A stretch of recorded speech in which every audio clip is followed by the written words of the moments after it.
بص يا سيدي، الكافيه ده مركب برنامج ذكاء اصطناعي شغال 24 ساعة على الكاميرات.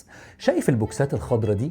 كل واحد فيهم زبون، والاي اي بيتابع كل واحد قاعد قد ايه بالظبط في الكافيه. والغريب انه مش بس بيراقب الزباين، ده كمان بيراقب الموظفين.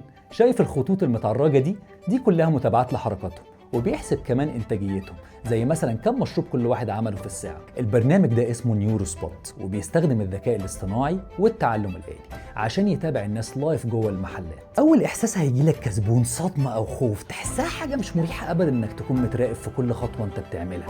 لكن كصاحب بيزنس الموضوع ده هيفرق معاك 180 درجه. يعني مثلا لو مطعمك فيه بوفيه، البرنامج يقدر فورا يحدد ايه الاركان اللي الناس ما بتروح لهاش، فممكن تغير المنيو او الترتيب. ولو عندك محل ادوات، ممكن تكتشف الممرات اللي الناس بتقف عندها كتير وزحمه المكان، وده مؤشر ان في مشكله في الترتيب، او اليافطات اللي بتأدي ان الناس تروح فيها للممرات. الاستخدامات للحاجات دي ملهاش اخر فعليا. ومع الكاميرات دي طبعا السرقه هتبقى شبه مستحيله، او انا على الاقل ما بنصحش بيها. لكن الاهم من ده كله ان الفيديوهات دي بتتخزن عشان يتعلم منها الروبوتات. وافضل طريقه الروبوت يتعلم بيها انه يتفرج على البشر وهم بيكرروا نفس الحاجه 100 مره لحد ما يتعلمها.